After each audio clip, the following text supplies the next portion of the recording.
ایمان پر فاطمہ یا الہی، ایمان پر فاطمہ یا الہی، ایمان پر فاطمہ یا الہی۔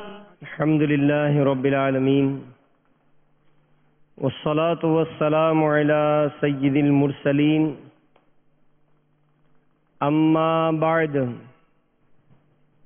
فاعوذ باللہ من الشیطان الرجیم، بسم اللہ الرحمن الرحیم۔ الصلاة والسلام علیک یا رسول اللہ وعلی آلک واصحابک یا حبیب اللہ۔ الصلاة والسلام علیک یا نبی اللہ وعلی آلک واصحابک یا نور اللہ۔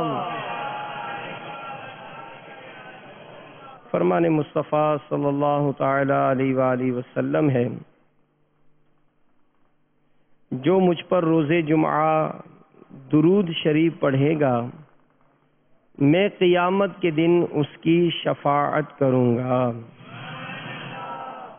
صلو علی الحبیب صلی اللہ تعالی علی محمد وعلی آلہ وصحبہ وبارک وسلم۔ صلاۃ و سلام علیک یا سیدی یا سیدی، یا مکی یا مدنی یا عربی یا قرشی یا ہاشمی یا مطلبی یا رسول اللہ۔ دعوت اسلامی کے عالمی مدنی مرکز فیضان مدینہ میں ہم حاضر ہیں۔ مدنی چینل کا سلسلہ ایمان کی شاخیں یہ بھی جاری ہے۔ اس سے پہلے کہ باقاعدہ بیان کا آغاز ہو، اللہ کی رضا پانے، ثواب کمانے، بڑھانے کے لیے آئیے اچھی اچھی نیتیں کر لیتے ہیں۔ حدیث پاک میں ہے، نیت المؤمن خیر من عملہ، مسلمان کی نیت اس کے عمل سے بہتر ہے۔ تو کوئی عمل اچھی نیت کے بغیر کار ثواب نہیں ہوتا، تو جتنی اچھی نیتیں ہوں گی اتنا ثواب زیادہ ہوگا۔ تو رضا الہی کے لیے، ثواب کمانے بڑھانے کے لیے بیان میں اول تا آخر شریک رہوں گا۔ بیان کی تعظیم کی خاطر دو زانوں بیٹھ کر خوب کان لگا کر بیان سنوں گا۔ دو زانوں بیٹھنا یہ التحیات میں جس طرح بیٹھنا کہتے ہیں، تو جتنا ممکن ہو دو زانوں بیٹھ جائیں، جب تھک جائیں تو پھر اپنے پیر بدل لیں، پھر یاد آئے تو پھر بدل لیجیے گا، انشاءاللہ اس کی برکتیں حاصل ہوں گی۔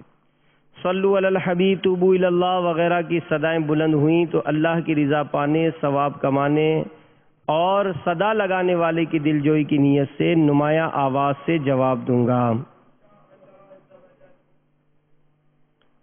صلو علی الحبیب صلی اللہ تعالی علی محمد۔ حضرت سیدنا حبیب اعجمی علیہ رحمت اللہ الہادی کے دروازے پر ایک سائل نے صدا لگائی، ایک مانگنے والا آیا۔ آپ کی زوجہ محترمہ رحمت اللہ تعالی علیہا یہ گندھا ہوا آٹا رکھ کر پڑوس سے آگ لینے گئی تھیں تاکہ روٹیاں پکا سکیں۔ آپ نے وہی آٹا اٹھایا اور سائل کو دے دیا۔ جب زوجہ محترمہ آگ لے کر آئیں تو آٹا غائب۔ آپ رحمت اللہ تعالی علیہ نے فرمایا کہ اسے روٹی پکانے کے لیے لے گئے ہیں۔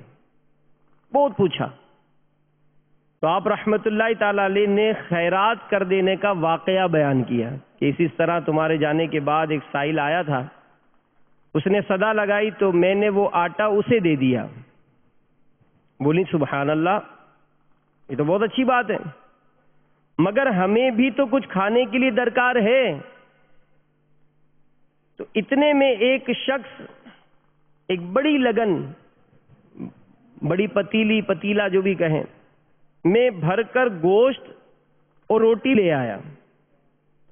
آپ رحمت اللہ تعالی علیہ نے فرمایا، رے دیکھو تمہیں کس قدر جلد لوٹا دیا گیا، گویا روٹی بھی پکا دی اور گوشت کا سالن مزید بھیج دیا۔ صلو علی الحبیب صلی اللہ تعالی علی محمد۔ میٹھے میٹھے اسلامی بھائیوں، مدنی چینل کے ناظرین، دیکھا آپ نے کہ اللہ کی راہ میں دی جانے والی چیز یہ ہرگز ضائع نہیں ہوتی۔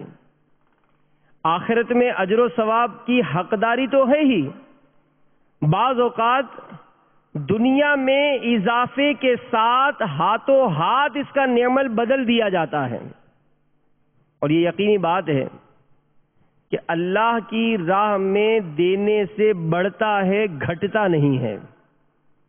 جیسا کہ حضرت سیدنا ابو ہریرہ رضی اللہ تعالی عنہ فرماتے ہیں، دو عالم کے مالک و مختار مکی مدنی سرکار محبوب پروردگار صلی اللہ علیہ وآلہ وسلم نے ارشاد فرمایا کہ صدقہ مال میں کمی نہیں کرتا، اور اللہ تعالی معاف کرنے کی وجہ سے بندے کی عزت ہی بڑھاتا ہے۔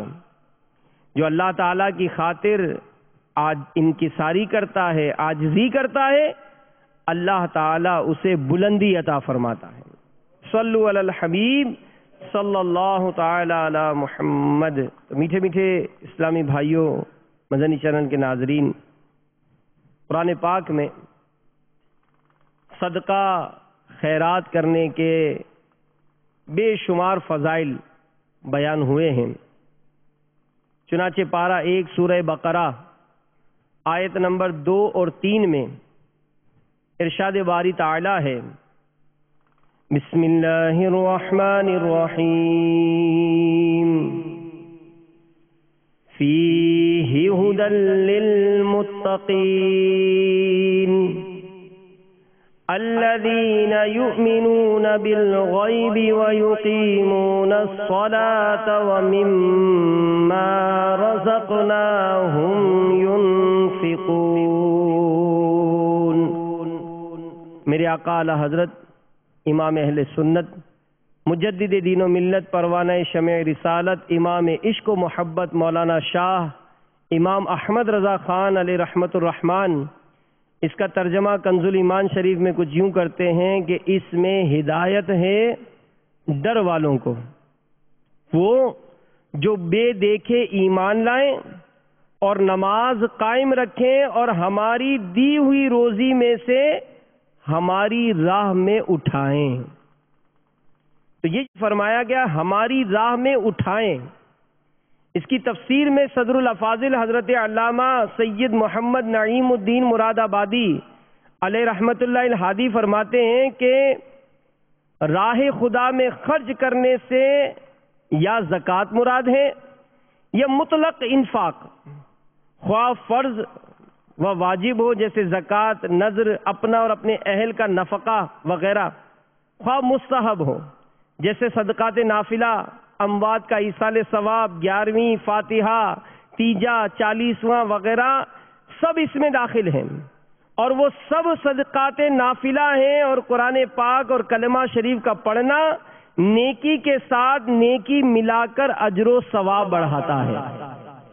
مزید فرمایا رزقناہم کی تفسیر میں مفتی صاحب فرماتے ہیں کہ رزق، اس رزق کو اپنی طرف نسبت کر کے ظاہر فرمایا کہ مال تمہارا پیدا کیا ہوا نہیں، ہمارا عطا فرمایا ہوا ہے۔ اس کو اگر ہمارے حکم سے ہماری راہ میں خرچ نہ کرو تو تم نہایت بخیل ہو، کنجوس ہو، اور یہ بخل یہ بہت ہی مذموم صفت ہے۔ تو میرے میٹھے میٹھے اسلامی بھائیوں، صدقہ و خیرات کی یوں تو کئی اقسام ہیں، بالخصوص آج کے ہم اس بیان میں زکوٰۃ کے متعلق ہم کچھ سنیں گے۔ زکوٰۃ کے معنی اضافہ اور نشو و نما کے ہیں۔ طہارت اور پاکیزگی کے معنی میں بھی یہ لفظ استعمال ہوتا ہے۔ امام راغب اصفہانی رحمت اللہ تعالی علیہ کے نزدیک وہ حصہ جو مال سے حق الہی کے طور پر نکال کر فقراء کو دیا جاتا ہے، اور امام احمد بن حنبل رضی اللہ تعالیٰ عنہ کے نزدیک خاص قسم کے مال پر خاص قسم کے لوگوں کا حق ہے جو معینہ وقت گزر جانے کے بعد واجب ہوتا ہے۔ تو زکوٰۃ میرے میٹھے میٹھے اسلامی بھائیوں اسلام کا 5واں رکن ہے۔ ہر صاحب نصاب مسلمان پر فرض ہے۔ تمام انبیاء علیہ السلام کی شریعتوں میں فرض رہی ہے۔ اس کی اہمیت کا اندازہ اس بات سے لگایا جا سکتا ہے کہ اللہ تبارک و تعالی نے قرآن مجید میں 32 مقامات پر صراحتاً زکوٰۃ کا ذکر فرمایا ہے، اور قرآن پاک میں زکوٰۃ دینے والوں کی تعریف توصیف بیان ہوئی، اور اسی طرح نہ دینے والوں کی مذمت اور سخت وعیدوں کا بھی بیان ہے۔ تو جب ابتدائی اسلام میں لوگ مسلمان ہوتے تھے اور ان کو جو ابتدائی طور پر تربیت دی جاتی تھی اس میں زکوٰۃ کی ادائیگی اور اس کی اہمیت بھی سکھائی جاتی تھی، جیسا کہ 9 ہجری میں ہمارے پیارے آقا صلی اللہ تعالی علیہ وآلہ وسلم نے حضرت سیدنا معاذ رضی اللہ تعالی عنہ کو یمن کا حاکم بنا کر بھیجا، تو نبی کریم صلی اللہ علیہ وآلہ وسلم نے فرمایا کہ اے معاذ، سب سے پہلے وہاں انہیں توحید کی دعوت دینا، پھر انہیں بتانا کہ اللہ تعالیٰ نے ایک دن میں 5 نمازیں فرض کی ہیں، جب وہ نماز پڑھ لے تو انہیں بتانا کہ اللہ تعالیٰ نے ان کے اموال میں زکوٰۃ فرض کی ہے جو ان کے مالداروں سے وصول کر کے غربا میں لوٹائی جائے گی۔ تو زکوٰۃ اس کی ادائیگی نہایت ضروری ہے کہ صحابہ کرام علیہم رضوان کی سیرت میں کئی ایسے واقعات ملتے ہیں کہ جو سرکار علیہ الصلوۃ والسلام کی زبان حق ترجمان سے سنتے تھے، اس پہ بہت شدت کے ساتھ عمل کرواتے تھے۔ جیسا کہ مشہور روایت ہے کہ جب نبی کریم صلی اللہ علیہ وآلہ وسلم نے دنیا سے پردہ ظاہری فرمایا اور صدیق اکبر رضی اللہ تعالیٰ عنہ کا دور خلافت آیا تو چند لوگوں نے بغاوت کی اور زکوٰۃ ادا کرنے سے انکار کر دیا، تو صدیق اکبر رضی اللہ تعالیٰ عنہ نے ان کے خلاف تلوار اٹھائی، لشکر تیار کیا کہ جنگ کریں گے ان سے، تو فاروق اعظم رضی اللہ تعالیٰ عنہ نے فرمایا کہ سرکار علیہ الصلوۃ والسلام کا ارشاد گرامی ہے جو اللہ کو مان لے اس کی جان اور خون محفوظ ہے، اس کا معاملہ اللہ ہی کے ہاتھ میں ہے۔ تو صدیق اکبر رضی اللہ تعالیٰ عنہ جو عاشق اکبر ہیں فرمایا بخدا جو نماز اور زکوٰۃ میں فرق کرے گا میں اس سے جنگ کروں گا، اور بخدا جو حضور علیہ الصلوۃ والسلام کے زمانے میں بھیڑ کا بچہ بھی دیتا تھا اسے وہ ہر حال میں دینا ہی پڑے گا۔ تو زکوٰۃ کی بڑی اہمیت ہے، اور فی زمانہ یا معاشرے میں بہت سارے فرائض واجبات کا ترک ہو رہا ہے، انہی میں اس زکوٰۃ کی ادائیگی میں بھی بہت ہی زیادہ کوتاہیاں کی جا رہی ہیں۔ حالانکہ زکوٰۃ یہ جنت میں لے جانے والا عمل ہے، جنت میں لے جانے والا عمل ہے۔ ایک شخص نے سرکار مدینہ صلی اللہ علیہ وآلہ وسلم کی بارگاہ میں حاضر ہو کر عرض کی، یا رسول اللہ صلی اللہ علیہ وآلہ وسلم، مجھے ایسا کام بتائیے جو مجھے جنت میں لے جائے، ایسا کام بتائیے جو مجھے جنت میں لے جائے۔ تو میٹھے میٹھے مصطفیٰ صلی اللہ علیہ وآلہ وسلم نے جواب میں جو ارشاد فرمایا کہ توحید کا اقرار کرو، نماز کی ادائیگی کرو اور زکوٰۃ دو۔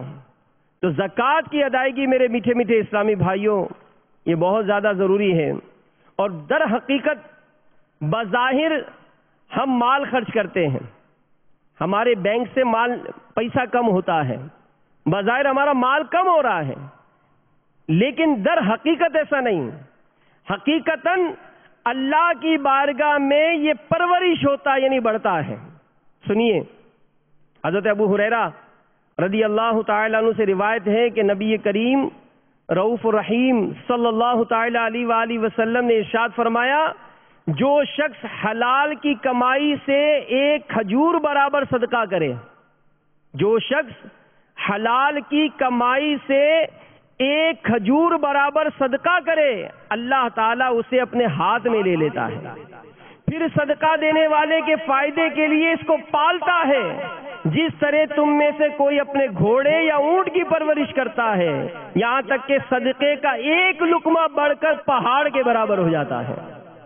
تو اللہ کی راہ میں خرچ کرنے کے لیے اپنا جی راضی کریں، اپنے آپ کو راضی کریں، کیونکہ ہم مثال اگر کبھی خاندان میں کسی نے زکوٰۃ نہیں نکالی تو ہم بھی یہی سمجھتے ہیں کہ یار مجھ پہ زکوٰۃ فرض تھوڑی ہے، میں کا مالدار، میں تو غریب آدمی ہوں۔ تو میرے میٹھے میٹھے اسلامی بھائیوں، جو علماء نے اس کا طریقہ کار بیان کیا ہے، اس طریقے کے حساب سے اپنا حساب تو نکالیں۔ ہم تو بچپن سے ہی سوچ رہے ہیں یار نہ میرے دادا دیتے تھے نہ والد صاحب دیتے تھے، تو میں بھی کیسے دوں گا؟ ہم زکوٰۃ تھوڑی دیتے ہیں، ہمارے یہاں زکوٰۃ نہیں دی جاتی۔ میرے بھائی، پہلے آپ کے والد صاحب جو ہے وہ کرائے کے مکان میں رہتے تھے، اب آپ کا اپنا مکان ہو گیا، ایسے ایسے آپ کا کاروبار بڑھ گیا۔ پہلے والد صاحب کسی کے ملازمت کرتے تھے، آپ کی 2 3 دکانیں ہو گئیں۔ ذرا اپنے مال و اسباب کا حساب تو لگائیں کہ آپ کے پاس مال کتنا ہے، کیا معلوم آپ اپنی زکوٰۃ دے سکتے ہو؟ اور حال یہ ہے کہ ہم اگر اپنے آپ کو غربت کا یا مال کی کمی کا کوئی موازنہ کرتے نا، تو ہمارا جو چیک اینڈ بیلنس کا جو نظام ہے وہ صرف دنیاوی لحاظ سے ہے کہ اگر دیکھتے ہیں تو کہتے ہیں یار وہ فلاں اچھی گاڑی میں گھومتا ہے، میرے پاس سادہ گاڑی ہے، وہ بنگلے میں رہتا ہے، میں فلیٹ میں رہتا ہوں، وہ فلیٹ میں رہتا ہے، میرا تو کرائے کا مکان ہے، وہ اس طرح سے اچھے کپڑے پہنتا ہے، میرے پاس سادہ کپڑے ہیں، میرے پاس تو کھانے پینے کو بہت نارمل سی چیزیں ہوتی ہیں، اس کے دسترخوان پر تو بہت اچھی اچھی غذائیں ہوتی ہیں، اس کی جیب میں تو ہمیشہ ہر وقت اتنی رقم رہتی ہے، میرے پاس تو اس طرح کے۔ تو اگر ہم کبھی کسی کے بارے میں کچھ موازنہ بھی کرتے ہیں تو ہمارا جو معلومات کا جو دائرہ ہوتا ہے وہ دنیاوی لحاظ سے ہوتا ہے۔ صحابہ کرام علیہم رضوان کا جذبہ دیکھیے کہ ایک مرتبہ چند غریب صحابہ میٹھے میٹھے مصطفیٰ صلی اللہ علیہ وآلہ وسلم کی خدمت میں حاضر ہوئے اور سرکار صلی اللہ علیہ وآلہ وسلم سے ارشاد فرمایا کہ یا رسول اللہ صلی اللہ علیہ وآلہ وسلم، یہ امیر صحابہ ہم سے سبقت لے گئے۔ سرکار علیہ الصلوۃ والسلام نے ارشاد فرمایا کہ کیسے؟ عرض کی یا رسول اللہ صلی اللہ علیہ وآلہ وسلم، اللہ تعالیٰ نے انہیں مال دیا ہے، یہ اپنی مال کی زکوٰۃ نکالتے ہیں، ثواب کماتے ہیں، ہمارے پاس مال ہی نہیں، ہم اس زکوٰۃ کے ثواب سے محروم ہو جاتے ہیں۔ اللہ نے انہیں مال دیا ہے، یہ حج کرتے ہیں، عمرہ کرتے ہیں، ہمارے پاس ایسے اسباب نہیں، ہم حج اور عمرے کے ثواب سے محروم ہیں۔ تو میٹھے میٹھے مصطفیٰ صلی اللہ علیہ وآلہ وسلم خاموش ہوئے، دریائے رحمت جوش پر آیا، ارشاد فرمایا اے میرے غریب صحابہ، تم غم نہ کرو، تمہارے لیے بھی ثواب کمانے کے ذرائع فراہم کیے جاتے ہیں کہ تم اپنے مسلمان بھائی کو محبت کی نگاہ سے دیکھو گے، تمہارے لیے صدقہ لکھا جائے گا، تم نیکی کا حکم کرو گے تمہارے لیے صدقہ لکھا جائے گا، تم برائی سے منع کرو گے تمہارے لیے صدقہ لکھا جائے گا۔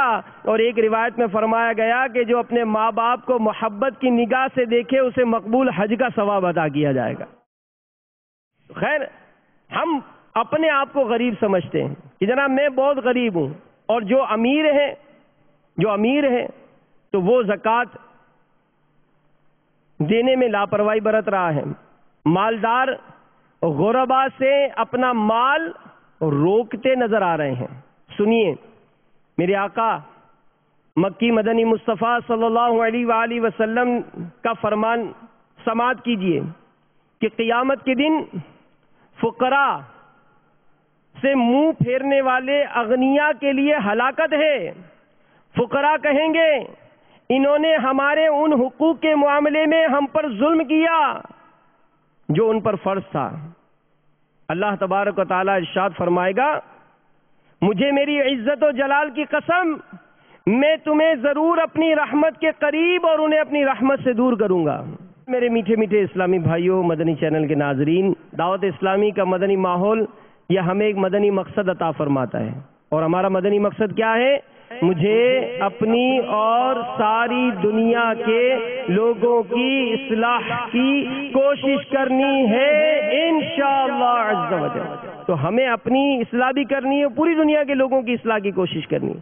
تو اب زکوٰۃ کی ادائیگی یہ اگر نہیں ہوتی ہے، مال ہوتا ہے، سونا ہوتا ہے، زکوٰۃ ادا نہیں ہوتی ہے۔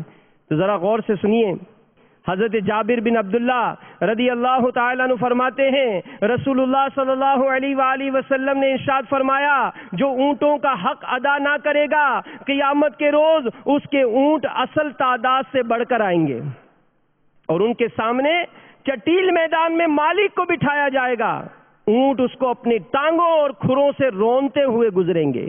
جو گائے والا گائے کے حق کو ادا نہیں کرے گا قیامت کے دن وہ گائیں اصل تعداد سے بڑھ کر آئیں گی، چٹیل میدان میں ان کے مالک کو بٹھایا جائے گا، وہ ان کے سینگوں سے مارتی پیروں سے کچلتی گزر جائیں گی۔ جو بکریوں والا بکریوں کا حق ادا نہیں کرے گا وہ بکریاں قیامت کے دن اصل تعداد سے بڑھ کر آئیں گی، چٹیل میدان میں مالک کو بٹھایا جائے گا، وہ اس کو سینگوں سے مارتی کھروں سے روندتی ہوئی چلی جائیں گی۔ اس روز ان میں کوئی بغیر سینگ کے نہ ہوگی، نہ ہی ٹوٹی ہوئی سینگ والی ہوگی۔ جو صاحب خزانہ اللہ تعالی کا حق ادا نہیں کرے گا وہ قیامت کے دن اس کا خزانہ گنجے سانپ کی شکل میں منہ کھولے اس کے پیچھے دوڑے گا، مالک بھاگے گا، ایک منادی آواز دے کر کہے گا اپنا خزانہ لے لو، ہمیں اس کی ضرورت نہیں ہے۔ ایک روایت میں ہے کہ وہ گنجا سانپ اس کے پیچھے دوڑے گا، وہ ہاتھ سے اس سانپ کو دور کرے گا تو اس کا ہاتھ چبا لے گا، اس کا جسم بھموڑ دے گا یہاں تک کہ اس کو کھا جائے گا۔ تو آج زکوٰۃ دینے کی بات کی جا رہی ہے اور ڈرایا جا رہا ہے کہ زکوٰۃ ادا کریں، کہ حدیث پاک میں ہے جو قوم زکوٰۃ نہ دے گی اللہ تعالیٰ اسے قحط میں مبتلا کرے گا۔ طبرانی کی روایت میں ہے، فاروق اعظم رضی اللہ تعالیٰ عنہ روایت کرتے ہیں رسول اکرم نور مجسم شاہ بنی آدم صلی اللہ علیہ وآلہ وسلم فرماتے ہیں خشکی اور تری میں جو مال تلف ہوتا ہے وہ زکوٰۃ نہ دینے سے تلف ہوتا ہے۔ تو میرے میٹھے میٹھے پیارے پیارے اسلامی بھائیوں، حساب لگائیے کہ جناب میرے پاس کتنا مال ہے، کیونکہ ہمارے ہاں یہ بھی دستور ہے کہ والد صاحب اتنی زکوٰۃ دیتے تھے، ہم نے بھی وہ حساب بنا رکھا ہے۔ ہمارے دادا جان کا یہ پرچہ بنا ہوا ہے، ہر سال ہمارا تو فکس ہے، ہم تو یہ زکوٰۃ نکال دیتے ہیں۔ ارے میرے بھائی، آپ کے دادا جان جب روٹی کھایا کرتے تھے تو 8 آنے کی روٹی ملتی تھی، اب 6 روپے کی روٹی ہے۔ آپ کے دادا جان جو کام کرتے تھے تو پہلے ان کے کاروبار کا پورا ٹوٹل حساب لاکھ روپے بنتا تھا، اب آپ کا سارا مال کا حساب کروڑ روپے بنتا ہے۔ آپ کیسے یہ حساب لگا رہے ہیں کہ جناب یہ حساب پرچہ ہمارے خاندان کا پڑا ہوا ہے؟ آپ اس کے لیے دارالافتاء سے رابطہ کیجئے، مفتیان کرام سے رابطہ کیجئے، اور اللہ سلامت رکھے ہمارے دارالافتاء کو کہ جنہوں نے ایک بڑا پیارا آسان ہمارے لیے بہت آسان کر دیا کہ زکوٰۃ کیسے نکالی جائے۔ اس کے لیے بڑا پیارا یہ پمفلیٹ مکتبۃ المدینہ نے شائع کیا ہے جس کی ہیڈنگ ہے زکوٰۃ کس طرح نکالی جائے۔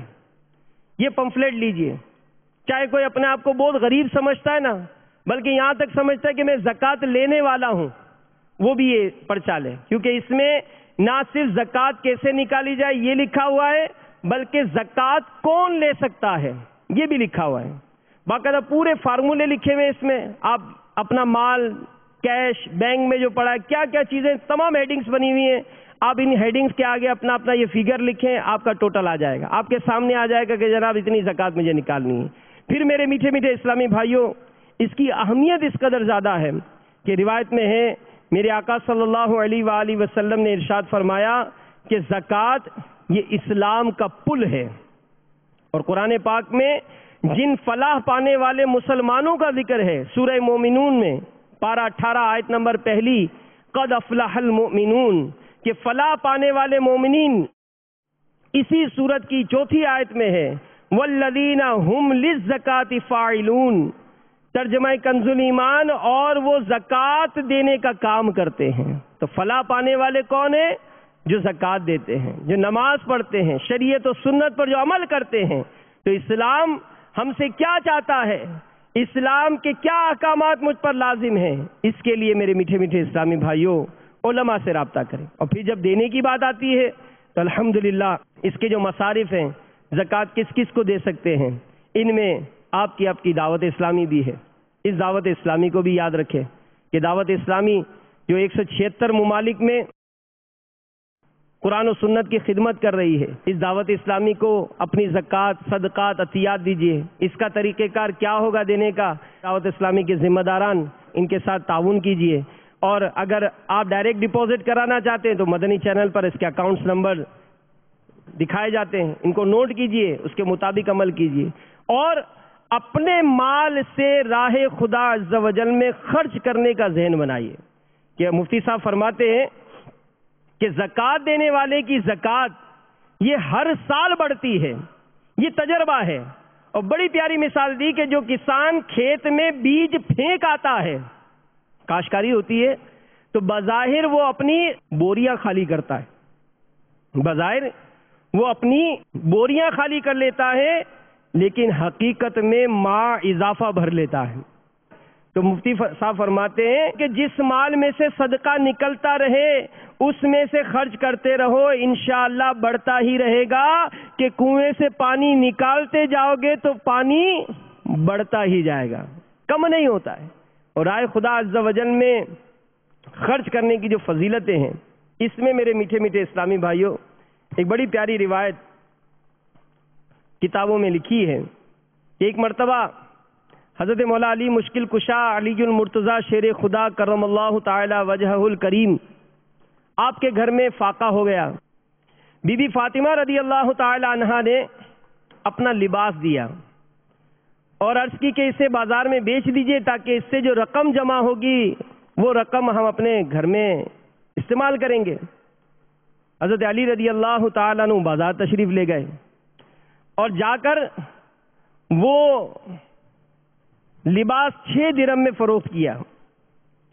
ابھی بازار میں ہی تھے، ایک مسکین نے صدا لگائی کہ اے علی مسکین کو کچھ دو.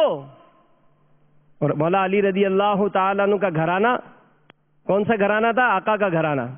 کہ سرکار اعلیٰ حضرت فرماتے ہیں کہ واہ کیا جود و کرم ہے شہ بتہا تیرا، نہیں سنتا ہی نہیں مانگنے والا تیرا. حضرت علی رضی اللہ تعالیٰ عنہ نے وہ 6 کے 6 درہم اس مسکین کو دے دیے. گھر میں فاقہ ہے. آگے چلے، ایک عرب شیخ اونٹنی لیے کھڑے ہیں. علی اونٹنی خریدو گے؟ آپ نے فرمایا میرے پاس تو کچھ نہیں ہے پیسہ. تو کہنے لگے کہ ادھار خرید لیجئے. کتنے کی ہے؟ 100 درہم کی. 100 درہم ادھار میں وہ اونٹنی خرید لی. آگے چلے، ایک اعرابی کھڑا تھا. علی اونٹنی بیچیں گے؟ بالکل بیچیں گے. کتنے کی لی ہے؟ 100 درہم کی. 160 لے لو. 160 درہم میں وہ اونٹنی بیچ دی. اور مزید آگے چلے، وہ عرب شیخ پھر ملے. علی اونٹنی کہاں ہے؟ فرمایا وہ تو بیچ دی. کتنے کی بیچی؟ 160 کی. میرے 100 لاؤ. آپ نے وہ 100 درہم اس کو واپس کر دیے. جب گھر پہنچے اور 60 درہم بی بی فاطمہ رضی اللہ تعالی عنہا کے ہاتھ میں رکھے تو عرض کرنے لگیں کہ لباس تو بہت معمولی تھا، اتنا مہنگا کیسے بکا؟ تو حضرت علی رضی اللہ تعالی عنہ نے فرمایا کہ میں نے اپنے رب سے سودا کیا، اس کی بارگاہ میں 6 خرچ کیے، اللہ نے 60 عطا فرما دیے.